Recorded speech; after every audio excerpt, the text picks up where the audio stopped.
And welcome everybody. Welcome to another episode. This is the Dr. Dustin Show. I am Dr. Dustin. It is Monday, February 2, and tonight we're going to talk about something very, very interesting. First, let me introduce the staff. We got in the back, as usual, Mr. Producer. How you doing tonight, Mr. Producer? He's pushing a lot of buttons. That's what he's doing. I'm pushing a lot of buttons. Great to have Trying you to keep tonight. up. Trying to keep up. Yes, sir. Good to have you today. Thank you. And as usual, our chat moderator tonight is Evelyn. Say hello, Evelyn. Hey, everybody. Welcome.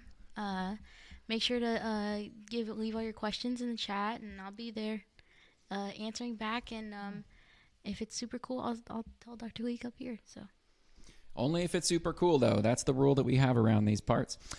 So, yes, tonight we have a very interesting topic, and we were originally going to talk about this last week, and then we got iced out. I was going to say snowed out, but really it was just ice. So, but here we are tonight, and I'm glad that you all came back for round 2. So, many of you are not novices to the chronic pain world. That is why you're here, and you want to learn more and arm yourselves with the best available knowledge. That is why you came to Dr. Dustin. And perhaps many of you have gone to the doctor before, and you had a physical exam, and a doctor said, well, you need to probably get an x-ray, maybe an MRI. We need to take a closer look. So you go and get your MRI, and perhaps the report goes to your inbox before you have an opportunity to see the doctor. And you go through, and there's lots of big words in there. Disc degeneration, stenosis, there could be anterolisthesis, spondylosis, all these big scary words, and you say, oh my goodness, is this what's causing my pain? And perhaps you stay up a little bit later that night worrying about your degenerating, falling apart, crumbling spine, and you get fearful. You say, oh man, the best years are behind me. There's really no way out. This is my new existence. And you just hope and pray that when you do speak with your doctor again, there's some good news. Well, tonight we're going to talk about that. What should you be afraid of when you see an MRI report? What should be of concern to you? What is your doctor thinking? And what treatments can be done for it, right? So I'm going to kind of phrase all of this really just around back pain. Now, you can generalize this topic to pretty much anything that we're going over, but back pain is probably the most common thing that brings somebody to the pain doctor, actually. The number one thing to bring anybody to the doctor, anybody can guess? Why don't you put your guess in the chat? The number one thing why people go to the doctor, it's not back pain. Back pain's actually number 3. Number 2 is joint pain. So, all right, we have number 2 and number 3, but we don't have number 1. Number 1 is skin conditions. Yeah, skin conditions. So Wow. There you go. If you see it, you probably want to get it removed, so you go in and get the doctor. But so back pain, yes, it is a number 3 reason to visit the doctor. It is the number 1 cause for disability in the United States. The lifetime prevalence of developing an episode of back pain is 80%. So that actually blows me away. That means that 20%, supposedly, 20% of humans somehow make it all the way through life without having an episode of back pain. Congratulations. That's amazing. But no, 80% definitely do. I'm part of that group. And the good news is for most people, it gets better on its own, just conservative management only. Typically, relative rest, activity modification, maybe taking a Tylenol or 2, taking a break, and then getting back to life. About 50% of the time in 2 weeks that happens. So, and then the number goes up. 80% of people get better with conservative treatment just after 6 weeks. So what happens if you are part of the 20% that goes on to have chronic back pain, meaning pain that lasts beyond 3 months or 6 months, depending on the source that you're citing?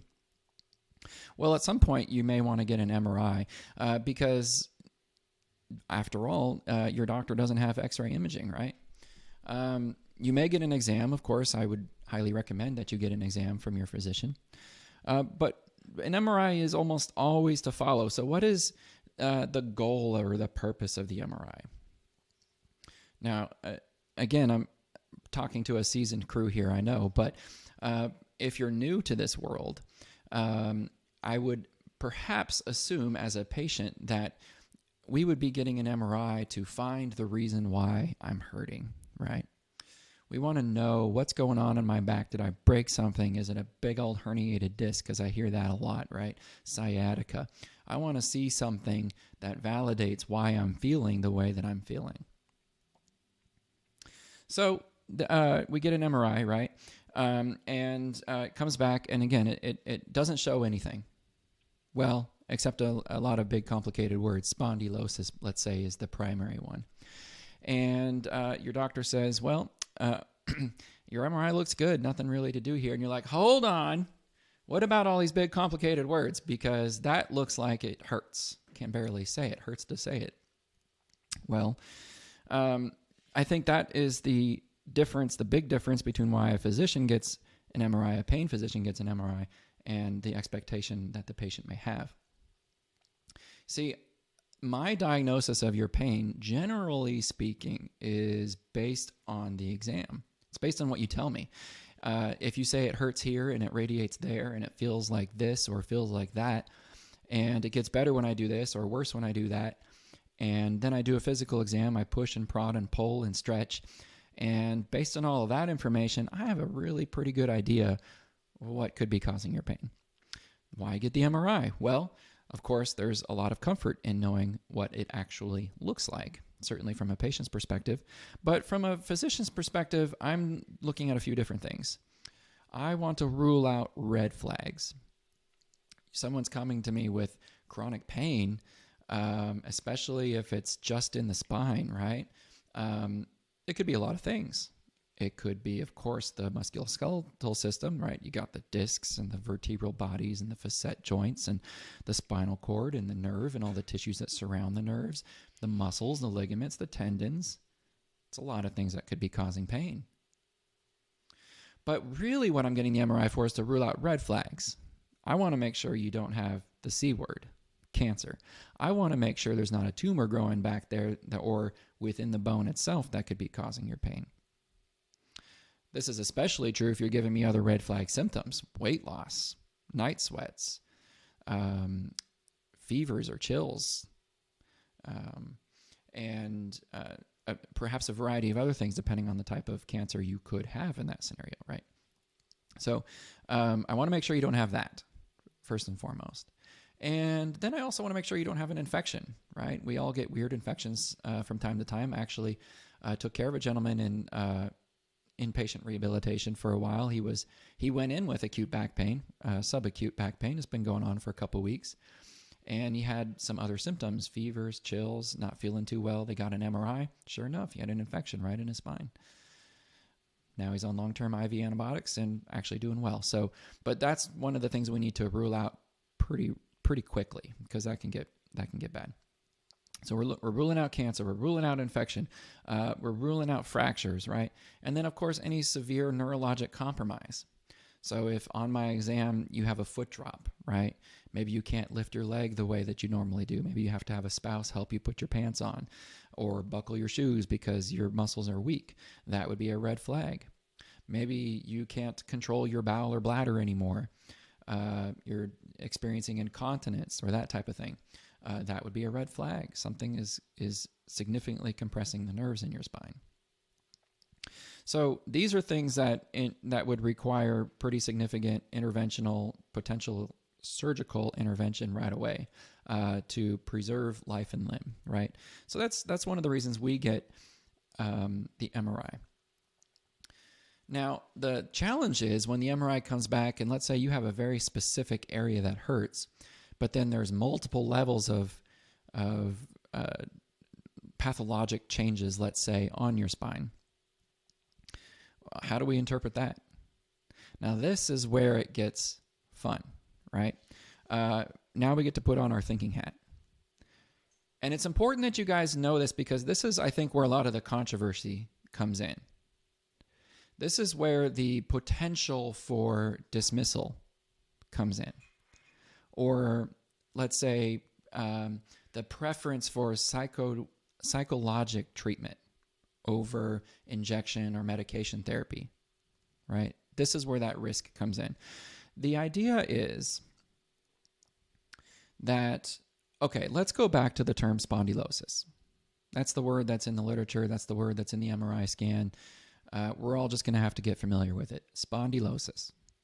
It's basically a fancy catch-all term that describes spinal degeneration, arthritis, disc herniation, stenosis. All these things are bundled underneath this term, spondylosis. What we know is that in young folks around 20, 21, this finding on an MRI is only about 3 to 5%. Pretty rare. Otherwise, those spines look pretty clean. But we know that the older we get, the more these findings show up. In fact, so prevalent so that by the age of 40, and those over the age of 40, you have 80% of those people have at least some form of spondylosis. It's very common. So then, how does this relate to pain, right? Because we want to see pain. We want to associate what we see on the MRI with pain. Well, this is where it gets sticky. Depending on the study, out of 100 people with low back pain, anywhere from 7 to 75 will have some form of spondylosis on their MRI. Wow. That's a wide range, 7 to 75. Now, looking at people with no back pain, up to 50 will still have lumbar spondylosis on their MRI. No back pain. 50 out of 100. Now, the problem with these studies is that, at least what I hear from the education I get, the circles I run in, this type of thing, there is a tendency, if not a movement, to disregard the findings on the MRI. Assuming there's no red flags, assuming there's no surgical need, that type of thing, right? Because these are normal findings, apparently. But I would like to counter that with, well, okay, 50 out of 100 don't have back pain, but guess what? 50 out of 100 do. So I think it's a little more nuanced than that. But let's come back to this. So we wait a little while to get an MRI, right? We don't want to get an MRI every visit. We don't want to get an MRI the second that you bend over and lift your mattress the wrong way. We need to wait. Why? Well, like I said, in most cases, a lot of these acute back pain scenarios or neck pain or you name it will go away on their own with conservative treatment alone. The idea of potentially overdoing it with the MRI is that you find things that you otherwise didn't know about, but maybe aren't actual players in your pain, in the cause of your pain. Even when we get imaging appropriately, when we use terms like degeneration, arthritis, disc collapse, bone on bone, right? These are big, scary words that can propagate a sense of fear, a sense of avoidance. We like to use the term catastrophization, meaning that it's very easy now, especially if you don't live in the world of pain management, if you're hearing this for the first time, to perhaps overestimate the effect that these terms have on your spine. Overestimate the effect that these terms may have as far as pain generation. So we can actually amplify our pain through this fear, through this catastrophization. We can develop a fear of movement, right? We don't want to injure anything. We want to hold still and be careful and take it easy and guard our pain. And ironically, in most cases, that tends to make it worse. Multiple studies have looked at bed rest after acute back pain. And there seems to be a sweet zone of around 1 to 2 days. And then you got to get back up. If you stay in bed for a week, actually, your pain gets worse. And so, again, by overutilizing the MRI, we have greater chances of undergoing unnecessary procedures, injections, surgeries that may result in increased opioid or other medication use. And ultimately, we have worse functional outcomes. So we don't want to overdo it because, again, we could potentially know some things or find some things out that are very likely to be normal, assuming there's no other red flag symptoms. But again, let's go back because there's this idea that, well, again, a lot of these findings are normal, right? So do we just throw out the MRI? Do we just use it to rule out red flags and then ignore what else is there? Well, that may be a pretty strong conclusion to come to, but it definitely seems to me to be a sort of movement or expectation. I happened to come across a video. Kevin, why don't you put it up on the screen? It was a good video. It was a little bit long, but it's on Dr. Rangan's Chatterjee's page. So he's a physician, judging by his accent. I think he must be from Britain. And he's interviewing a doctor by the name of Howard Schubiner. Yes. So if you don't have if you get a chance, you can watch this. It is a long video. It's nearly 2 hours long, but they both have British accents, so it's easy to listen to. But what they talk about is this idea of centralized pain, that back pain does not require necessarily interventions, that back pain can be treated with simple mind over matter techniques. And it was very interesting. The things that he's describing in the video are not unreal. They're not unpracticed. There's other studies to support the idea that, well, we know that negative thought, rumination, catastrophization, fear avoidance, these types of things can make back pain worse. We know back pain is altered by stress, weather, unresolved trauma. We know these things. Social isolation, depression, anxiety, spiritual warfare. These are all well studied. So we know that back pain can get worse or better based on these factors. But the idea I was getting as I was watching him describe his research and the way he approaches this, well, I guess it was a little unsettling. Dr. Chatterjee was recalling a time when he developed acute back pain.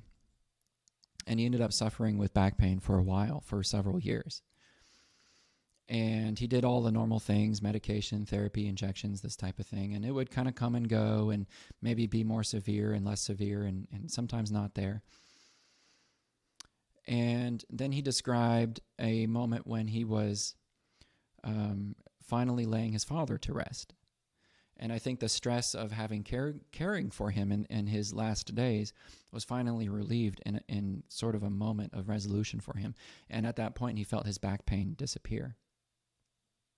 Well, Dr. Schubiner then went and used this as an example that, well, it was never the herniated disc.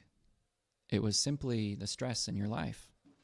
And if you had practiced perhaps some of our treatment approaches, which we're going to get into, then maybe your back pain could have been resolved a whole lot sooner. Now, I'm not saying that it's not true, but the idea that we're setting this up as an either or is what I'm concerned about. Let's get into that a little further. There's a study here. Both of these studies have Dr. Schubiner's name on it. This first one, he is the primary author. The second one we'll get into, he's the third author, okay? But they're both, I would say, good studies when they're taken in the context, the proper context. But it's important that we as the pain community, other pain practitioners, and patients understand it for what it is so that we don't necessarily fall into the trap that it's either or, because, as we all know, pain is more complex than that. This first study is basically describes how they diagnose what primary pain is. So I've talked about this before, the idea of 3 different types of pain. And if you don't remember, I will refresh you now. The 3 different types of pain, we have nociceptive pain, neuropathic pain, and nociplastic pain. The first two are considered secondary, meaning nociceptive. So we're thinking joints, we're thinking bones, we're thinking discs, we're thinking muscles, that type of thing. So something that usually has a structural component to it, nociceptive pain. Same type of pain that you experience when you hit your hand on the table. Neuropathic pain sort of describes the same thing, but it's relegated to the nerves and the peripheral nervous system especially. Nociplastic pain is where it gets to be a little bit more mysterious. We don't really have a good way of diagnosing nociplastic pain except to say that it's not the other two. Nociplastic pain is often referred to as primary pain. That type of pain exists primarily in the brain and in the spinal cord. Now, I'm not here to say that nociplastic pain is made-up pain. It's not a pigment of your imagination. We're not saying you're crazy if you have nociplastic pain. We are saying you are experiencing real pain, but the cause of it is coming from the central nervous system. Now, what common pain syndromes are often referred to as nociplastic pain? Well, fibromyalgia is perhaps the most commonly referred to diagnosis for that. Chronic tension headaches, TMJ, chronic pelvic pain, irritable bowel syndrome, all these things tend to fall under the category of centralized pain or primary pain. But it's very hard to diagnose primary pain, and I think this study illustrates that, and it's kind of funny, so I'm going to pick it apart a little bit here, okay? So what this study did is, again, their aim was to come up with a protocol to diagnose centralized pain. They looked at 222 patients. Nearly all the patients, it's 97%, had at least one spinal anomaly on their imaging. What they found, well, actually, before I go into that, let me show you exactly what they did. In order to come up with how to diagnose this, first, and by the way, this is important too, because in my experience, it's not either or. You don't have primary pain or secondary pain. You have to, I don't say you have to, but in my practice, most patients have a mixture of both. It doesn't make sense for, as complicated as pain is, and all the things that could be on the MRI and what the exam shows and how people respond to treatments, that you only have one or the other pain.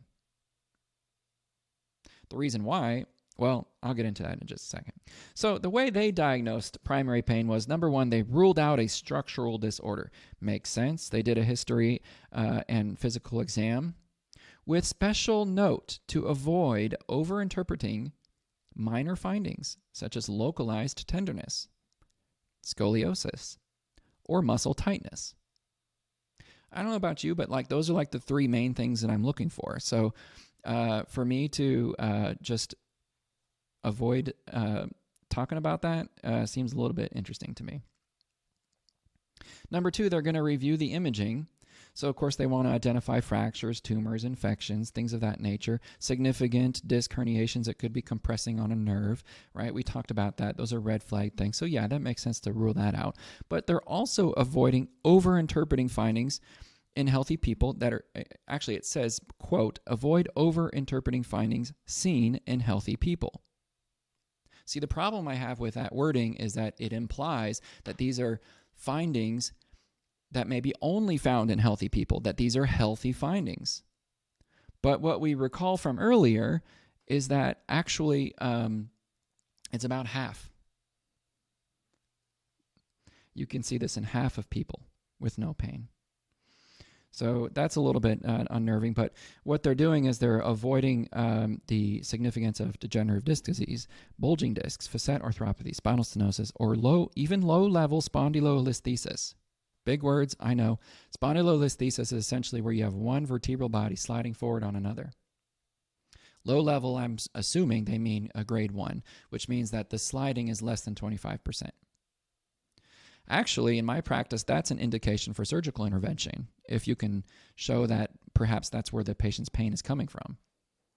Or if there's instability on a flexion extension x-ray, but again, they don't seem to show that they did that here.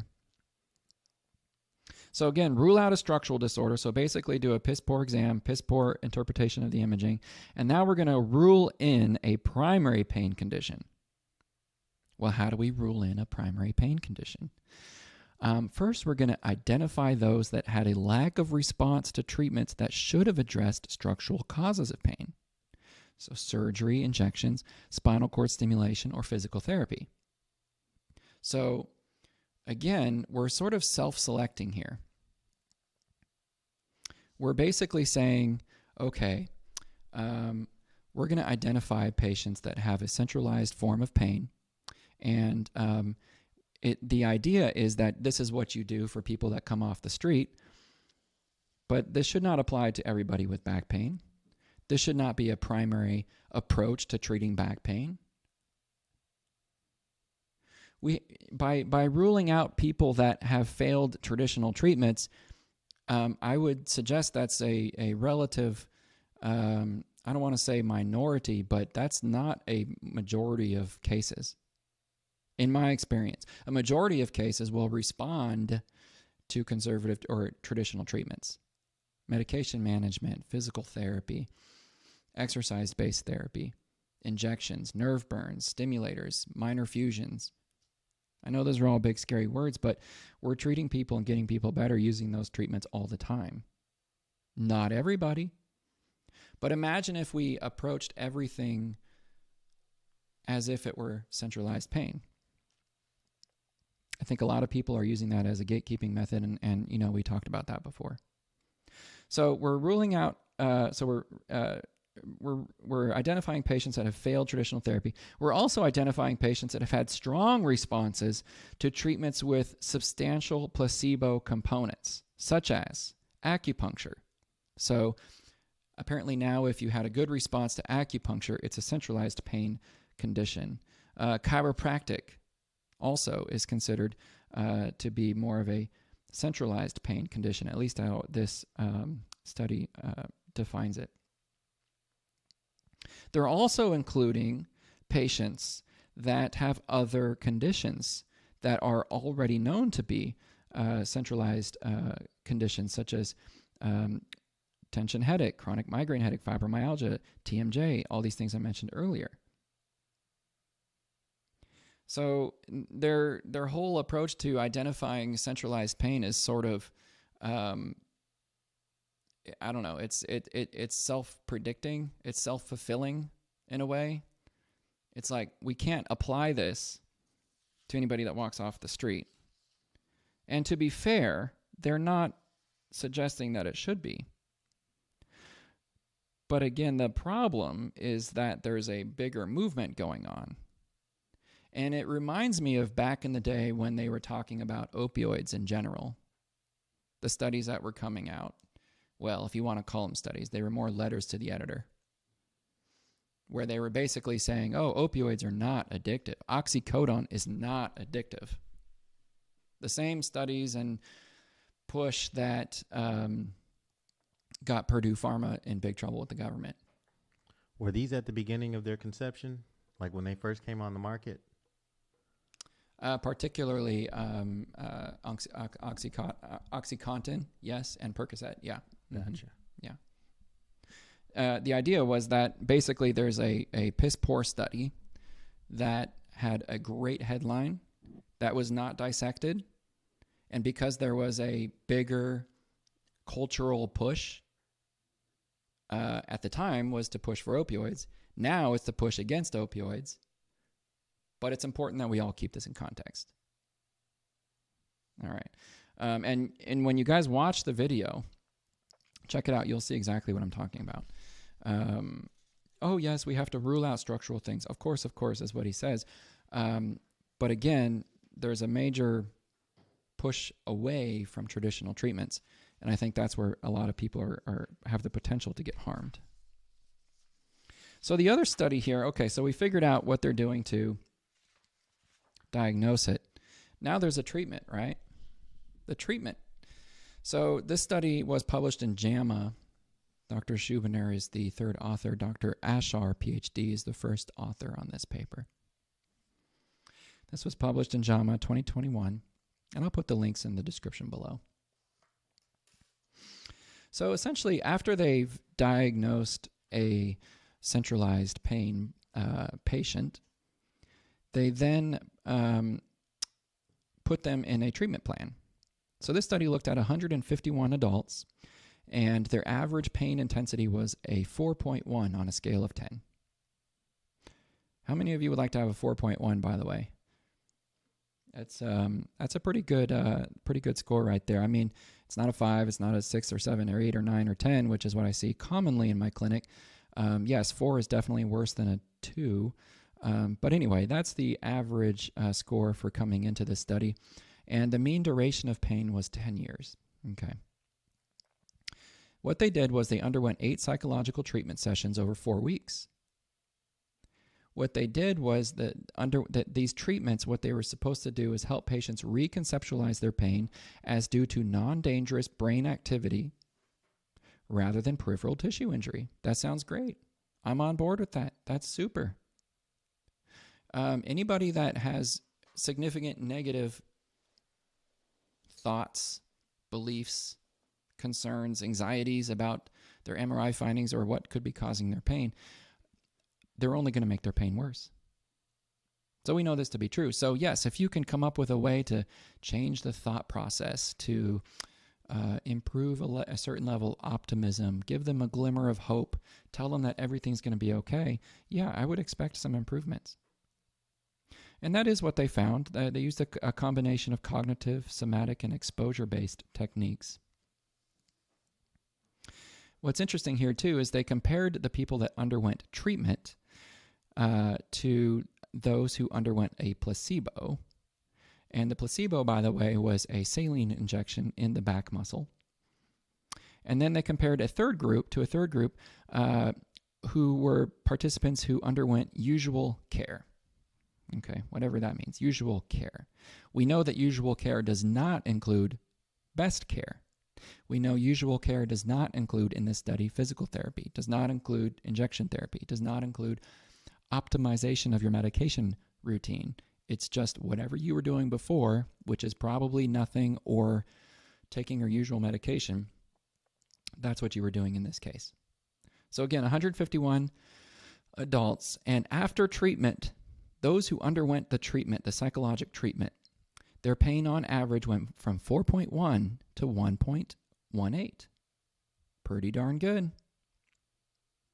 What's interesting is the placebo group also went to 2.84. So apparently just injecting saline in your muscle was able to reduce your pain from 4.1 to 2.84. And then if you did nothing but literally do whatever you were doing before the study, your pain actually also improved from 4.1 to 3.1.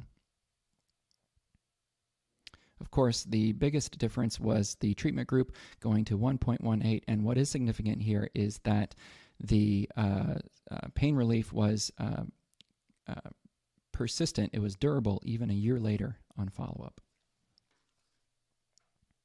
So that's pretty cool. Now, again, we need to keep it in context here. Okay, let's keep it in context. My thought on this is, yes, imaging is incredibly important. We should never have a movement where the results of the MRI are invalidated. Oh, well, there's no surgical emergency, so it's all in your head, and you're going to go straight to psychologic intervention. And that way I don't have to give you medication. That way I don't have to sell you on an injection. Or even worse, if you were in a position to, let's say, take a certain questionnaire, maybe something that talked about adverse childhood events, right? And now that physician has this study in their hand and they're like, oh, well, all these findings are normal. And actually, most pain is just primary pain. It's nociplastic pain. And also, we know that injections don't work.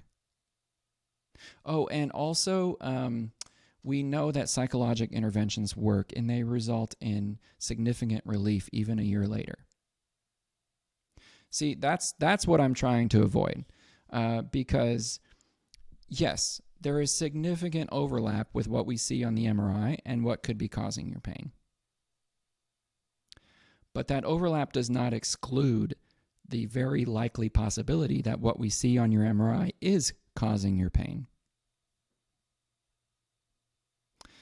And this idea that we're going to diagnose everybody with centralized pain, primary pain, out of the gate, I think is going to do a whole lot more harm than good. The other idea that I don't want people to walk away with is this idea that it's either or. It's either primary pain or secondary pain. It's both in most cases. What's interesting in this study is they only said, I think, what was it? 6.8% had mixed. 6.8% had both. Yeah, I mean, that's what this study showed, but again, you have to take it for what it's worth. I just don't see that in my clinical practice. So it's important to understand that we're extremely complex human beings. The understanding of pain is extremely complex. This is not orthopedic surgery. Nothing against my orthopedic surgeon friends, but this is not the bone is broken or the bone is not broken. Pain has been deliberated and contested against and philosophized about for a millennia. There are 1,000 books written on pain. There are 1,000 books on how the brain functions or how we think the brain functions. So to boil everything down to such ridiculous little categories, to me, is so simplistic, I think it does harm. And conversely, by the way, the same can be true for everybody maintained on long-term opioid therapy. I got to speak on both sides of the fence on that one.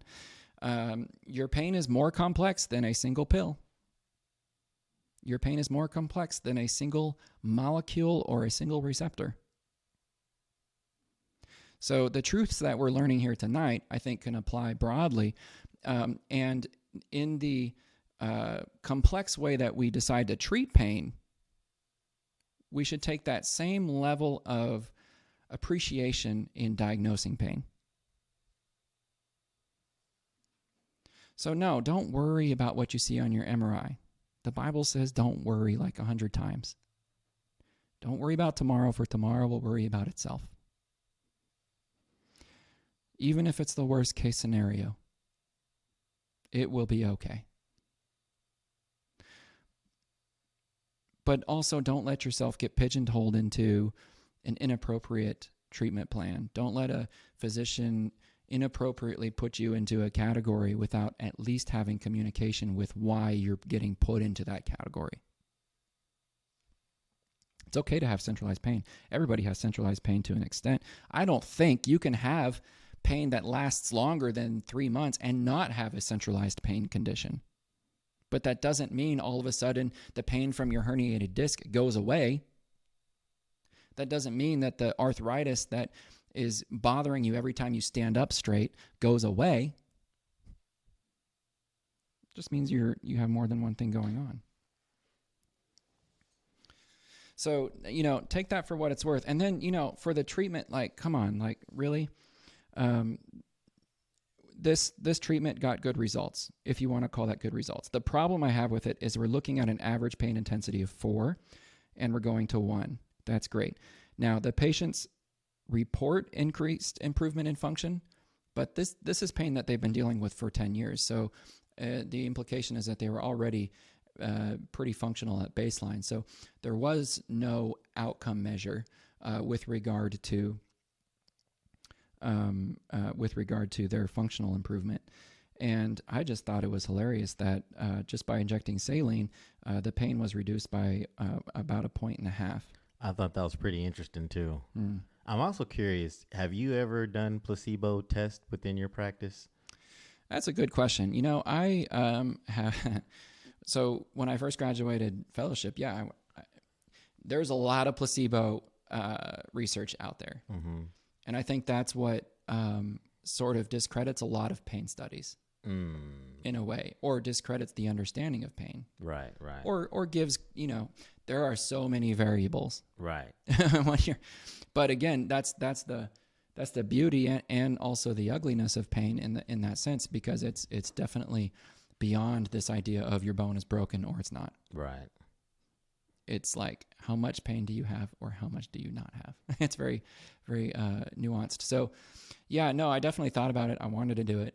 Turns out it's not ethical. So, when your patient expects a certain treatment, you best be giving them a certain treatment. That makes good sense.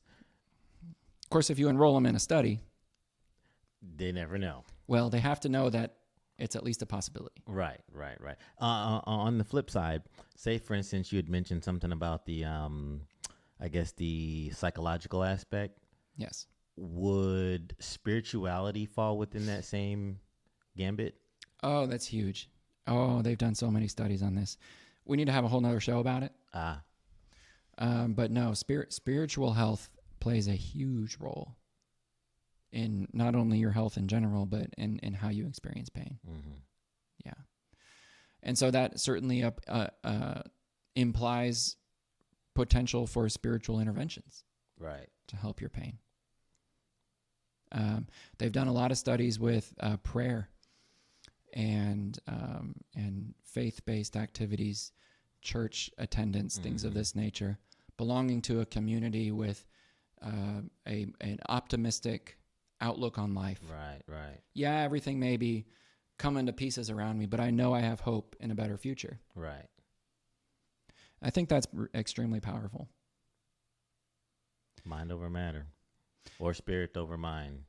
But again, the problem with, let's say, approaching a patient with back pain the first day. Oh, yeah. Let's disregard your physical exam. Mm-hmm. Let's disregard your MRI. Oh, you have pain when you do this? Oh, well, we have degenerative changes on your MRI. We're going to put all that away, and I'm going to tell you to go to church. Right. Good luck. But that's kind of what we're doing with a psychological approach. Yeah, that's why I'm asking. Right? That's the problem. Mm-hmm. So, we talked about adverse childhood events before and the significant potential for them to be abused and used as a gatekeeping method, or to, encourage forced tapers, or, this type of thing. Yes, there is a place for it.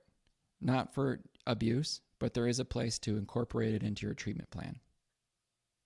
I don't think anybody would disagree with that. Should it be used as a screening method or a gatekeeping method? Absolutely not. But we know that when you have stress as a child, let's say, and you grow into teenagership and you learn, let's say, that your home maybe isn't a safe place. Maybe you can't trust your father or your mother, and you carry that distrust into the world, and you have a certain heightened anxiety, and maybe you make more risky decisions that result in more negative consequence, right? And your mental health begins to suffer. And all these things build and stack and build and stack before you realize you just lost the identity of who you were, who you could be. And you're in a very negative place. Yes, if you can go through a path of psychological intervention in a very appropriate and respectful way till you get to the very point where you first started having trauma, and you realized, oh my gosh, for the first time in your life, you realized it wasn't your fault. You realized that you're more than what you thought you were. There's a certain burden that is released from your body. Your muscles relax. Your immune system turns off. You sleep better. You can make decisions to have better people in your life. Everything starts stacking in the right direction again, right? So there's definitely a place to help someone resolve forgotten about trauma that comes out in our soul, right? And that's why it's so sickening, I think, to use that as a tool to shut somebody out of a treatment program. Right. Additionally, I don't think everybody can resolve a psychological trauma. There's certain characteristics that I think a person needs to have. There's certain traumas that may be too severe to totally walk away from. So to suggest that, oh, well, all you need is a psychological intervention, you cannot apply that across the board to every individual. In the same way somebody might get diabetes, yes, a lot of people can diet and exercise and get rid of the insulin. But not everybody. A lot of people still need insulin. A lot of people still need pain medicine. Chemical intervention. And so that's the reality of the situation. We're very complex humans. We have very complex backgrounds, futures, brains, insights. And again, that's the purpose for this channel, is to keep everybody in that mindset that you cannot paint everything with a broad brush. It is individualized care. Well, let's get into the chat here. What are you guys talking about? Wow, wow, wow. There's a lot of comments here tonight. Yeah, they're saying a whole bunch of stuff in here. Kate says, had a great conversation in an ER with a Southern Baptist chaplain. Different views, but it was interesting on both sides. If you know me, you get the gist. Well, Kate, I wish I knew you more, but I'll just take your word for it. Yeah, no, man, hospital chaplains I got so much respect for. I've known many in my time. They are all just fantastic. The way that they're present in the most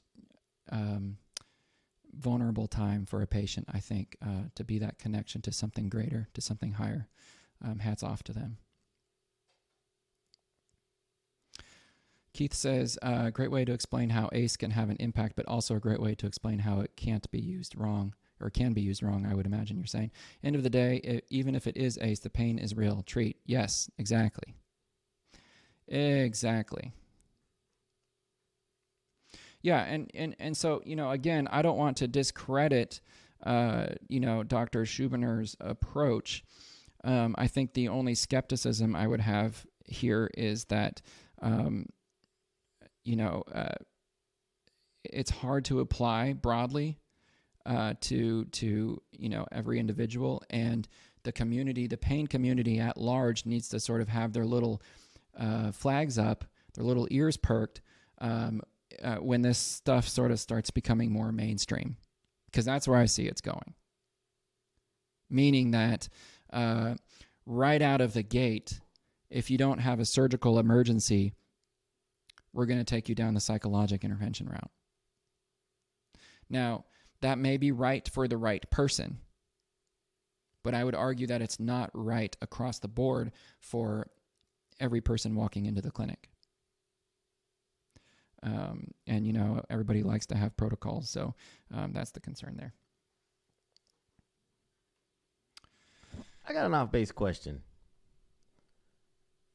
I hear commonly you refer to times in the past where things were a little bit better, and times of now are getting, a little bit more stringent, and you could almost say a little worse, significantly worse in some ways. When was the golden age for healthcare? I guess before I was born. I don't know.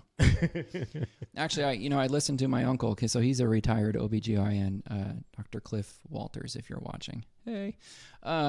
So essentially, he would probably say the golden age was before HMOs came into existence. Yeah. Boy, that I would take an HMO over what we have today.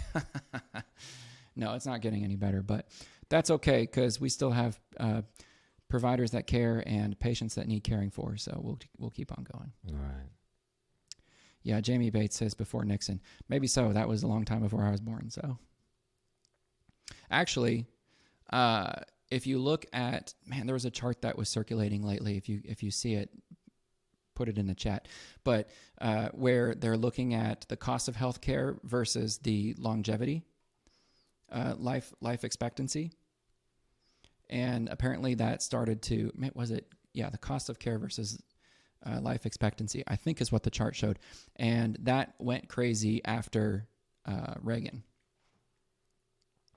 So Reagan had something called, what was that? Essentially, he made it so mandatory that everybody gets treated when they go into the ER.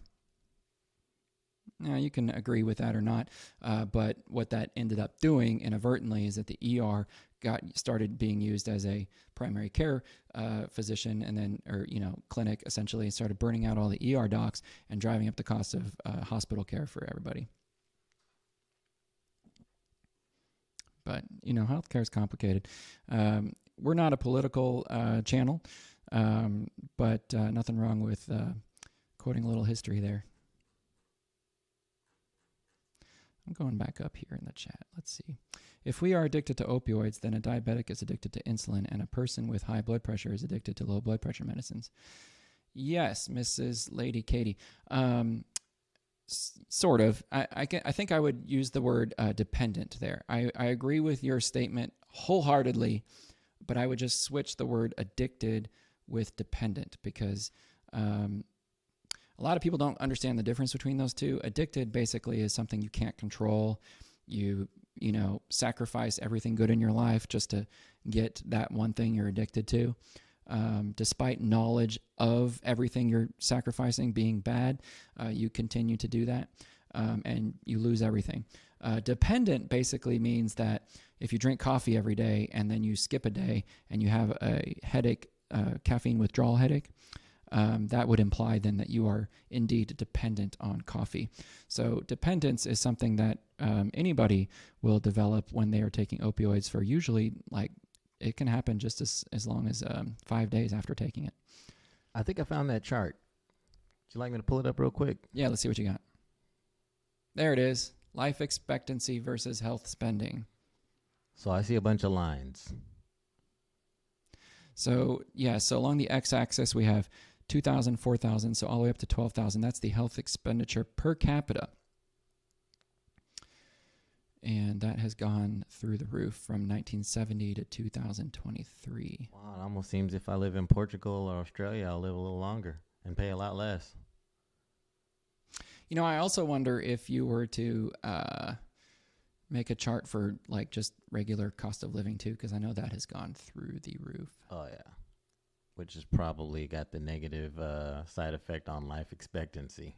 Bills go up. Well, I can imagine the stress.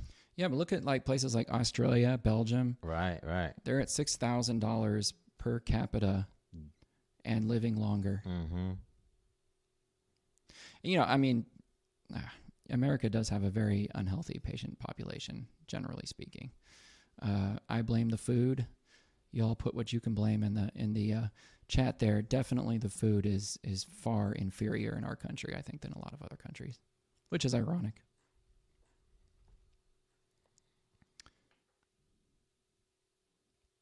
Kate Bakes, you can also have issues on imaging, but minimal symptoms.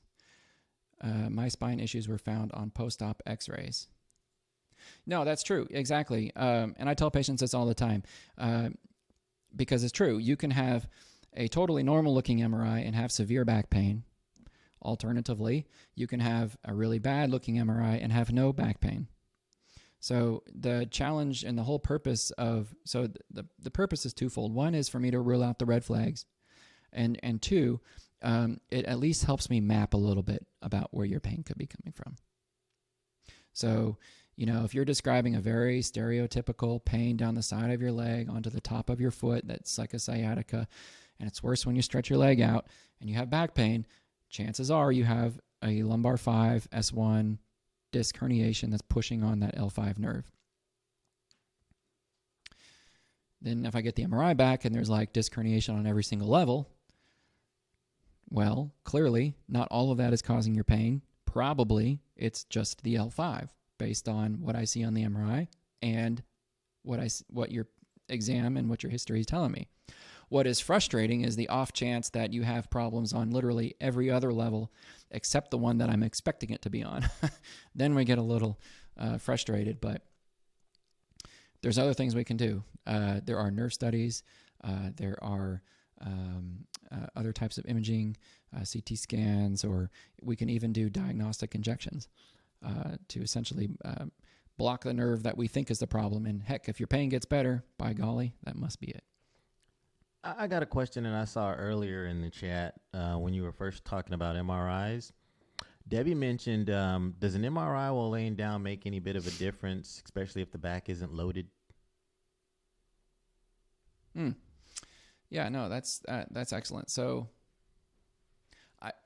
right out of the bat, I cannot cite you a study that would answer that question with any sort of certainty. I can tell you that most MRIs that I order and have heard of being ordered or completed for patients, they are indeed lying down. And I guess the idea there is that if you have a significant disc herniation, or one that would be significantly contributing to your pain, you're still going to see it lying down. Your pain may be better, but it's not a big difference, I don't think. You are going to see, yes, perhaps more problems sitting upright, but I got to tell you, the MRIs sitting upright, and in some of these open MRIs and in the seated MRIs, the quality of the image is not as good. So you definitely sacrifice things going with those more comfortable MRIs.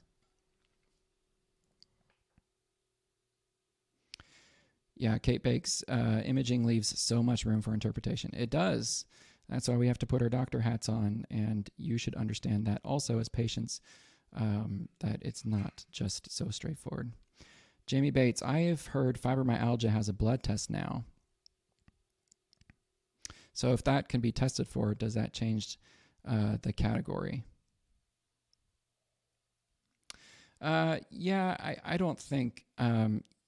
there may be one study that shows there's some correlation with a certain blood marker. I'm not familiar with it. I can tell you it's not made its way into the standard curriculum, at least that I'm aware of.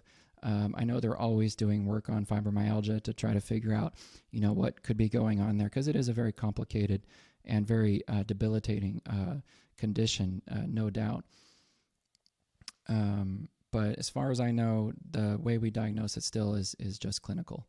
It is based on your reported symptoms, where you're having pain, things of that nature.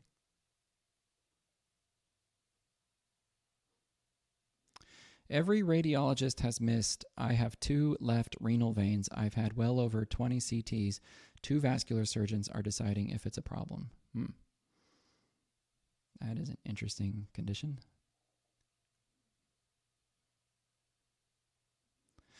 Yeah, kidney pain, boy, that can be a challenge, because it's a lot of overlap with back pain. And I've had one patient actually, this was a couple years ago, she had a kidney, I think it was like a shrunken kidney or something interesting about it, and her urologist was considering that was the cause of her back pain.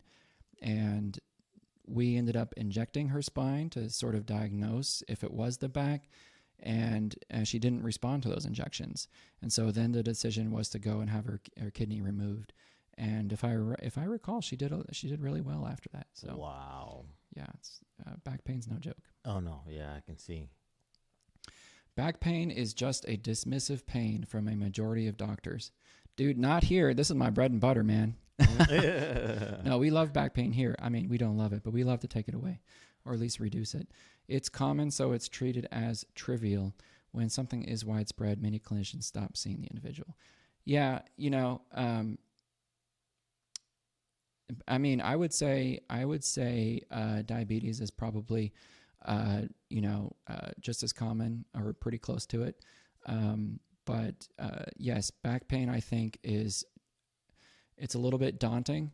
It's daunting for me, back pain, because it's sort of like the more you know, the more you don't know. And I know there could be so many things contributing to it. Right. And I know, like, in my head, I have a potential plan of care for a patient that's a mile long. And the only reason I understand all that is because of all my training and experience and just basically treating back pain, So I think it's not only is it common, but to really get to the root of it for a lot of you might say primary care or other physicians, it's very overwhelming. So yeah, it is dismissed, I think, in a lot of ways.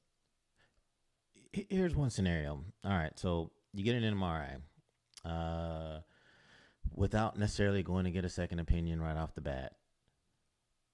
You take that MRI with a grain of sand, grain of salt, as they say, or I mean, what percentage of weight would you put on it? Because earlier you were saying something toward the effect of it won't rule out necessarily if this isn't the problem. Yeah. No, I definitely want to know what your spine looks like. That actually really does help me. Okay. When I'm imagining where your pain could be coming from, when I'm putting all the pieces together. So it is the MRI, regardless of what's on the MRI, is a vital piece to your diagnosis. But what about if there's something like on and off pain? So if you get the MRI when you're not actually in pain, would that even really matter? I mean, the condition really isn't acting up at that point in time. And then it's like, as soon as you get out of the MRI room, oh, I got it now. And oh, we got the next patient to come in. So, you know what I mean? Yes. No, yeah. No, again, yeah, pain's very complicated. And what you described actually happens not rarely. So, yeah, you know, there's still value in it because, I want to know what your spine looks like. Right. I'm not going to dismiss your pain if the MRI comes back pristine, but it is going to help me maybe move one direction or another. And that's the point. Right. You know, disc herniations are frustrating. Most people don't remember when they first suffered one. So I think someone in here said, yeah, an MRI can miss something. Yeah, you're right. They did a study looking at cervical spines, and they were doing discograms on the discs in the neck, and so the MRI looked normal, but what they found on the discogram is that multiple discs had actual annular tears, so tears in the outside perimeter of the disc. Wow. And again, there was overlap. Some had pain, some did not. But that's the point, is that the MRI looked normal. Right. And there was damage that the MRI missed. Mm. So, yeah, what is normal, you know? Yeah, there's another one. Right. What is normal? I think when I say your MRI looks okay to a patient, what that means to me is that we don't need to run you off to a surgeon. Right. Everybody calm down. Everybody breathe.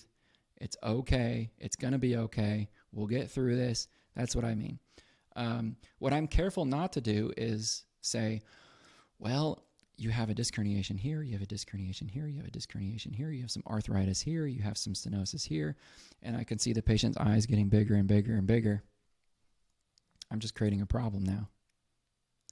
At the same time, you are also creating a little bit of awareness, because once I go in and I hear someone tell me I got something, I'm like, yes, finally I can figure out what this word is that he gave me that I potentially now have. The challenge is I don't know if that is causing your pain. And I don't want you to think it's causing your pain. I got you. If it's not causing your pain. Right. Right. Because that's making my job harder now. If the condition turns out to be something else that we treat, maybe now it's not getting better because in your mind you still think it's something else. Right. But that something else doesn't have a treatment. Oh. Right. So the mind is very powerful, and we do have to use our words carefully as physicians. What was that show where the doctor comes out and he's breaking the news to the family, and he's like, well, it looks like he's dead. And the family freaks out, and then they're like, wait, doctor, it looks like he's dead or he's dead? No, it just looks like he's dead. He's like super blue. He's been drinking blue Gatorade, right? Like, you have to be careful with how you say things. Oh yeah. Let's see here. Chris says, if you have a high level of confidence, you should be able to physically treat it and fix it, or put it in the chronic category where it can't be fixed. Well, I mean, nothing untrue about that. except I would say just because it's chronic doesn't mean it can't be fixed. It might make it a little more challenging, but no, we can fix chronic. You can at least get it down to a point where, you're moving around a lot better. Miss Lady Kate says, I rather a doctor tell me they don't know and see if they can find a solution instead of coming up with ways that do not work or be dismissive altogether. Doctors do not have support thanks to big government and insurance companies. No doubt about that. Yes, it is okay to say I don't know. Definitely. And sometimes we say I don't know. We say I don't know a lot, but we're going to figure it out. We're going to do some more testing. We're going to try this, try that, until we get to the bottom of it. Rose is asking if you can examine a spine without an MRI. And I'm just going to wing it and say you probably can, but there are certain parts that you can't necessarily see through. But I'm sure you can see scoliosis, or I don't know what some of the other back terms are. But yeah, can you, how much would you say you could examine a spine without an MRI? If you just had to look at, touch? Yeah. I mean, there is so much weight on the physical exam. Mm-hmm. So, no, we can't see cancer on a physical exam. Right. No, we can't see a vertebral body infection or a hematoma. So the red flag stuff, generally, we can't see. Now, if the red flag stuff is causing you to have a foot drop where you can't bend your ankle up, ooh, or if your exam is showing asymmetric reflexes, or where your knee reflexes different from side to side, that would be a concern. Mm-hmm. So yeah, there's some red flags that we can see, but just run of the mill stereotypical back pain, we have a pretty good idea what could be going on. And in a lot of cases, the MRI is confirmatory. Mm-hmm. If you've ever, here's how you can tell if a doctor's ever been sued. Well, not just a doctor, but an emergency room doctor. If you go to the emergency room and your doctor, let's say you're complaining of back pain, and your doctor orders a CT of your head, neck, thoracic spine, lumbar spine, and pelvis. The whole thing. Probably that doctor missed something in the past, and they have changed their practice. Wow. So no, you can't know everything, but definitely it's huge. Yeah, Chris says, I feel like the physical exam that exposes pain by movement is way better than MRI. Yeah, you're 100% correct. Mm. For me to know, is your pain worse standing or sitting? Right, twisting or what? Well, specifically standing or sitting, that's a huge differentiation. Oh, loaded or unloaded? What does that come down to? Standing, you're loading the facet joints. Uh-huh. You have pain. Sitting, you're loading the disc. Oh. You have less pressure on your disc standing than you do sitting. Wow. You almost have no pressure on your disc when you're lying down. So if you tell me these things, I'm asking these questions, and that also helps to boil it down pretty good. You want to hear something crazy?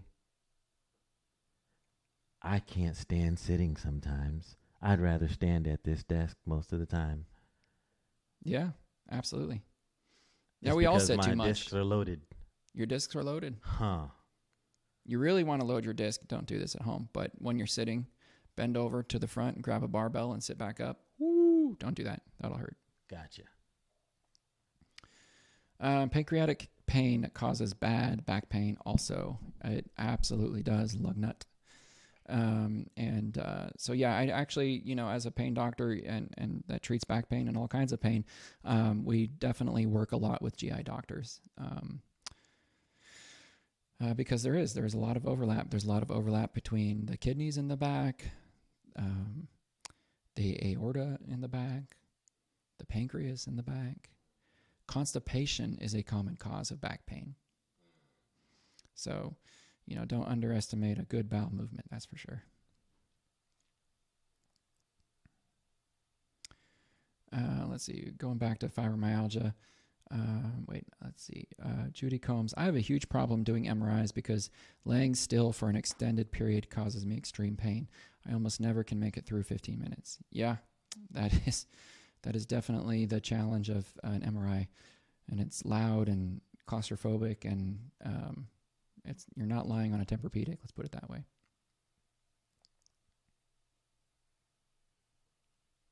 Yeah, more comments about the fibromyalgia.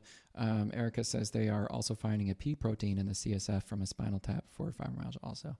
Yeah, lots of different types of inflammatory markers and things of that nature.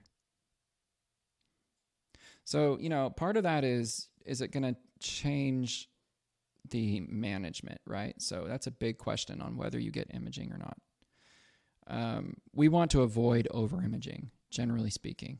We don't want to image too much. I was kind of talking about that in the beginning. There can be consequences of knowing too much, so to speak. If you don't have a good reason, don't do it. Knowing too much. Well, yeah, because we know that after the age of 40, you're going to have a lot of degenerative changes. Spondylosis, that big word we used in the beginning, facet arthritis, degenerative joint disease, degenerative disc disease, right? All these things are almost part of aging, and they don't have to be causes of pain. They can be, and that's the important takeaway tonight, but they don't have to be. And so if we get imaging of a place, where maybe you don't have pain, but now you see you got a bunch of stuff there, that can make you a little bit concerned, and, you weren't necessarily concerned before. So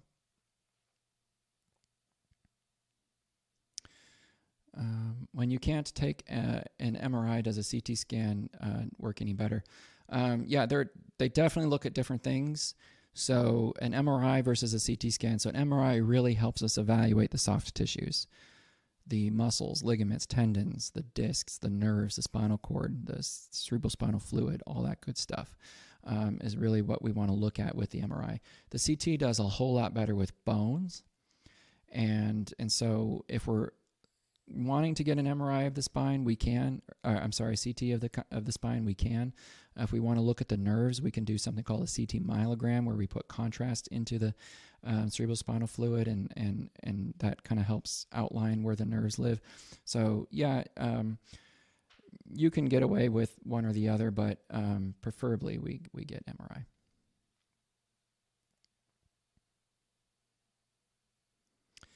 So yeah, I think that about does it, guys. Please don't forget to log out and of the chat here, and if you haven't subscribed to our channel already, please do. Your questions help us answer questions for hopefully many others, and we can continue to support each other in this way. We have a big week coming this week. We have Jose tomorrow night talking about fear of movement and how that can contribute to more pain. Kate's coming in on Wednesday, and of course we have Keith again on Thursday. So stay tuned and have a great week. See you next time.